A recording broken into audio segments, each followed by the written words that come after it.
ka-Frenny! For today's video mga ka-Frenny, ay samahan nyo muna kami din sa aming paggala-gala. Saktong alas 6 nga ng hapon mga ka-Frenny ay umalis kami ng aming bahay. Nagpapasundo nga itong aking asawa mga ka-Frenny at para naman nga daw makagala-gala itong si Talilin. Ang tagal na nga din kasi namin mga ka-Frenny na hindi nakakagala dahil nga lagi may pasok itong aking asawa. Magchi-change shift na kasi itong aking asawa mga ka-Frenny. Pang-araw nga siya ng araw na yan at kinabukasan nga ay magpapanggabi siya. Huwebes pa nga lang ng gabi mga ka-Frenny ay nagsabi na nga siya sa amin na meron nga dining kainan at medyo madami-dami nga din ang gagalaan. Alas 7 pa ng gabi ang labas niya mga ka-Frenny pero alas 6 nga ay nandito na kami. Isang oras nga din kami nag-ikot-ikot din mga ka-Frenny at ang daming nga mga rides dito para sa mga bata. Tuwang-tuwa nga si Talin mga ka-Frenny pagdating namin din. Ang dami kasing batang mga naglalaro mga ka-Frenny at ang dami nga ding rides para sa mga batang kagaya ni Talin. Agad-agad nga pagkakita ni Talin ng mga rides mga ka-Frenny ay gustong-gusto nga agad sumakay. Pero dahil nga mga ka-Frenny pamasahe lang ang aking dala at ang pera nga ay nandun sa aking asawa kaya hindi nga kami sumakay ni Talin at tumingin-tingin na nga lang din kaming dalawa. At nung makita nga ni Talin ang tren na to mga ka-Frenny ay talaga namang habol nga kami ng habol din.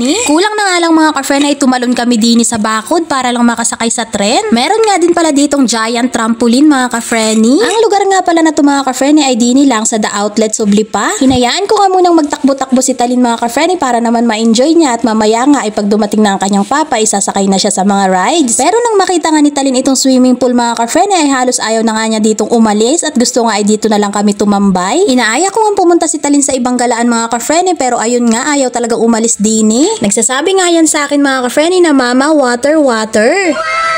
Inaaya ko nga si Talin pumunta din sa may carousel mga ka-Frenny dahil ang dami nga ditong pailaw-ilaw. Pero mga ka-Frenny ang kalahating oras nga namin na pag-i-stay dito ay dito lang naubos sa may pool na to. Kaya ang ending mga ka-Frenny ay hinayaan ko na nga lang siyang tumakbo ng tumakbo dito sa may pool. Inaaya pa nga ako niyan mga ka-Frenny na pumasok dyan sa may pool. At sa wakas nga mga ka-Frenny ay nagsawa din si Talin dun sa may pool kaya kami nga ay naglakad-lakad muna. Hindi pa nga kasi kami nakakapunta dining part na ito mga ka-Frenny kaya dini ko nga dinala si Talin. At habang naglalakad nga kami din sa part na to mga ka-Frenny ay bigla nga nagsasalita si Talin ng dino na hindi ko naman naiintindihan. Binivideo ko kasi itong mga sasakyan mga ka-Frenny na para nga siyang bilog. Yun palang tinutukoy na dino ni Talin mga ka-Frenny ay eto nga palang malaking dinosaur. Kapag tiningnan mo nga siya sa malapitan mga ka-Frenny ay mukha talaga siyang realistic na dinosaur. Lahat nga ng bata na madaanan ng dinosaur na to mga ka-Frenny ay nagiiyakan nga. Pero itong si Talin nga mga ka-Frenny ay mas gusto pa atang sumunod na sumunod din sa may dinosaur at hila nga ng hila sa akin. Isa pa nga din pala sa napapansin ko kay Talin mga ka-Frenny bukod nga sa mga puzzle na nakahiligan niyang laruin ay napakahilig niya nga din palang manood ng mga dinosaur. Hindi ko nga alam din kay Talin mga ka-Frenny ang lakas nga ng tunog ng dinosaur na yan pero hindi nga siya nag-iyak at mas gusto pa nga niyang sumunod ng sumunod. Ako pa nga ang nanay mga ka-Frenny ang natatakot.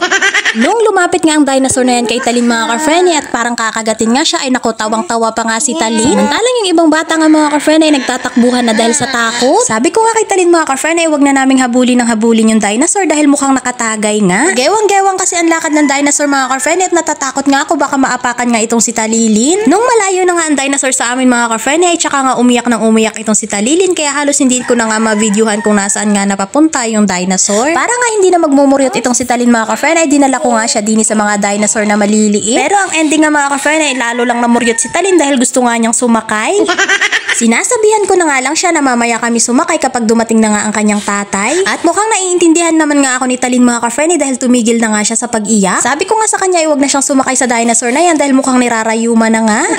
Umakyat nga muna kami ni Talin sa taas mga ka-Frenny at eto nga may nakita nga kaming tren. At eto naman nga ngayon ang kanyang gustong sakyan. Ang tawag nga ni Talin sa tren mga ka-Frenny ay bus. Pinapara niya pa nga yan mga ka-Frenny na akala mo talaga ay pumapara lang ng jeep. Yes, let's go. At nung tumapat na nga ang tren sa harap namin mga ka-Frenny ay bigla nga sinabi ni Talin na let's go na daw. Akala niya siguro talaga mga ka-Frenny ay makakasakay nga kami dahil pinara niya na. At saktong alas 7 nga ng gabi mga ka-Frenny ay inaya ko nga itong si Talilin na kami nga ipumunta na doon sa may entrance. Pero hindi pa nga kami nakakalayo mga ka-Frenny ay may nakita nga batang lalaki itong si Talilin at ayun nakimarites pa nga. Ang tagal nga naglaro ng dalawang yan mga ka-Frenny pero nung paalis na nga sila tsaka ko lang na videohan. At maya-maya pa nga mga ka-Frenny ay dumating na din itong aking asawa. So yun na lang muna mga ka-Frenny for today's video. Maraming salamat sa iyong panunood. Please follow our page. Bye!